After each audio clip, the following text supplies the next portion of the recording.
ಭಾರಿ ಗರ್ದಿಡ ನಡಪುನ ದಸರಾ ಉತ್ಸವ ಮಾತರೆಂದ್ಲ ಉಡಲ್ದಿಂಜಿತ್ ಎದುಕುನೊಂದುಡು ನಮ್ಮ ಕುಡ್ಲ.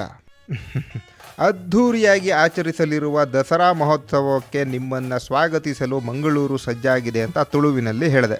ನವರಾತ್ರಿಯ ಒಂದೊಂದು ಸಂಜೆಯೂ ದುರ್ಗೆಯ ಒಂದೊಂದು ಅವತಾರಕ್ಕೂ ವಿಶೇಷ ಪೂಜೆ ಇರುತ್ತೆ. ಹಾಗೆ ನಮ್ಮ ತುಳುನಾಡಿನ ಜನಪ್ರಿಯವಾದ ಜಾನಪದ ನೃತ್ಯವಾದ ಪಿಲಿನಲಿಕೆಯ ದೊಡ್ಡ ದೊಡ್ಡ ವೇದಿಕೆಗಳನ್ನು ನಗರದ ಅನೇಕ ಕಡೆ ನೋಡಬಹುದು. ಈ ಚಾನ್ಸ್ನ ಮಿಸ್ ಮಾಡ್ಕೋಬೇಡಿ. 113 ವರ್ಷಗಳಷ್ಟು ಹಳೆಯದಾದ ಈ ದೇವಸ್ಥಾನದಲ್ಲಿರುವ ಶಿವಲಿಂಗವನ್ನು ಗೋಕರ್ಣದಿಂದ ತಂದು ಪ್ರತಿಷ್ಠಾಪಿಸಿದ್ದು 20ನೇ ಶತಮಾನದ ಖ್ಯಾತ ಸಮಾಜ ಸುಧಾರಕರಾದ ನಾರಾಯಣ ಗುರುರವರು. ಜಾತಿ ಮೇಲಾಟ ಕೀಳಾಟಗಳನ್ನು ತೊಲಗಿಸಿ ಸಾಮಾಜಿಕ ನ್ಯಾಯ ಹಾಗೂ ಎಲ್ಲರೂ ಸಮಾನರು ಅನ್ನುವಂಥ ಸಂದೇಶ ಸಾರೋದ್ರಲ್ಲಿ ಈ ದೇವಸ್ಥಾನದ ಪಾತ್ರ ಬಹಳ ಮಹತ್ತರವಾದದ್ದು. ಮತ್ತೆ ಹೇಳ್ತಾ ಇದ್ದೀನಿ, ದಸರಾ ಟೈಮ್ನಲ್ಲಿ ಮಂಗಳೂರಿಗೆ ಬಂದರೆ ಖಂಡಿತವಾಗ್ಲೂ ಈ ದೇವಸ್ಥಾನಕ್ಕೆ ಬನ್ನಿ. ಎಲ್ರಿಗೂ ನವರಾತ್ರಿಯ ಶುಭಾಶಯಗಳು.